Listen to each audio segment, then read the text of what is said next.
Hey guys, Christian here from XTN Gaming, back at it again with another video. Today I'm bringing you 5 things gamers don't actually need when building a rig. Know that everything on this list is my personal preference, and I'm not here to tell you to not buy certain stuff because you don't need it. In fact, 4 of the things on this list are on my personal rig, and I have just listed these items because I find them not essential when building a gaming PC. Number 1. Gaming peripherals. Mechanical keyboards, mice with high DPI and a ton of macro keys, and gaming headphones are things that a ton of gamers find it necessary when they build or get a new rig. Now don't get me wrong, I myself own a high DPI mouse, a gaming headphone, and even an RGB mechanical keyboard, but these are things that I didn't need but wanted. Membrane keyboards work perfectly for games that need keyboards, and there isn't going to be a scenario where mechanical keyboards is going to give you an advantage over a membrane one. The same goes with headphones. Headphones we use for listening to music are not worse than gaming headphones. In fact, I had the chance to use a Sennheiser HD600 and I found it vastly better than my Logitech G430s. However, the same cannot be said with the mouse, that there is no difference between a gaming mouse and a $5 one you could just get on Amazon, as there are some games that will give you an advantage when you have a mouse that has adjustable DPI settings, such as CSGO. And the accuracy of cursors also depend on the sensor and technology applied to it. Know that I'm not telling you to not get gaming peripherals, but that they are not actually things that boost the performance of your PC. But you can't deny the awesome aesthetics. I mean, look at that. Look at that. Moving over to another item that in my opinion is not necessary when building a gaming rig. At number 2, ultra-wide monitors. Having a 34-inch monitor for productivity is an amazing thing. It can fit a ton of windows and streamlines your workflow. It is amazing, and watching actual 4K movies on a 4K screen is nothing short of awesome. Playing a racing game on an ultra-wide monitor is extremely immersive, but what isn't immersive and amazing is having to turn your head to look at a certain point of the screen because your screen is too wide when playing a game. Now this is just me, and to some of you, you might not even care if you do this, it might not bother you, or you find it better to be gaming on an ultra-wide setup.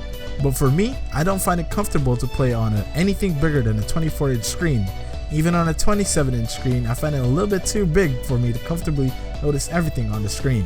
I just don't find having an ultra-wide screen as a necessity for gaming, and any 24-inch 1080p screen is enough for any game, especially when your GPU is not up to the task of a 1440p screen or a 4K ultra-wide. Number 3, a ton of RAM. Do you know when 32 gigs of RAM is not enough? Never. Even 16 gigs of RAM, you're not going to be using that in games. And it's also not going to improve your performance significantly when you have a lot of RAM. You can see in the benchmarks that our RAM capacity is not going to have a ton of difference in terms of performance, and some games even barely cracked 4 gigs of RAM usage. Having a ton of RAM is definitely justified for content creation, but when you're going to be mainly playing games on your PC, it's not going to use its full capacity if you have 8 gigabytes or more. It's best, especially when you're on a tight budget, that you spend or save your money for other components such as your GPU. Now there have been outliers when it comes to games using full capacity of RAM, but these games have been bad ports such as the Batman Arkham Knight, and don't really justify it. And we've seen games sometimes have 16 gigabytes on the recommended specs, but those games barely even use about 4 gigs of RAM. Again, everything that I have said is preferential. I myself have 32 gigs of RAM and have barely used 1/6 of the capacity, and only bought it because it was half off when I was buying them, and also because it looks cool when you fill all 4 of your DIMM slots. Number 4, liquid coolers. Now there are mainly 2 reasons why we buy AIOs. Either you're in the aesthetics camp, or you're in the a tall air cooler won't fit in my case camp. I bought a 360mm liquid cooler because it looked cool inside of my case, and I could have gone with a Cooler Master Hyper 212 Evo and it would have done a decent job keeping my overclocked CPU cool, but I went with the 360mm AIO instead. Now with an air cooler, there is only one point of failure, and it's only the fans. Whether you have them pushing, pulling, or both, the amount of work you have to do when they die is minuscule compared to when you have a liquid cooler problem. Liquid coolers could fail in these parts: the pump, the tubing, and the fans. That's 3 points of failures. 2 heavy points more than the air cooler. Here's why I say heavy. Let's start with pump failure. When it fails, first of all, you wouldn't notice it being dead because you can't really hear it at an average distance. unless your PC starts to overheat and you're going to have to RMA the part and wait for it to arrive because getting a new AIO is expensive. Then the tubing. This is the worst one to have break on you. When the tube breaks, it's going to be a nightmare. If you're lucky enough, it's going to be tiny drips. If you get the other end of the stick, it's going to be wet components everywhere. However, these are things that don't happen often, and when weighing the risk versus your end product, it's very easy to overlook the risks because they are unusual. But they are something to consider when buying either a liquid cooler or an air cooler. Also, when you have a locked processor, please don't buy a liquid cooler. You could be wasting your money.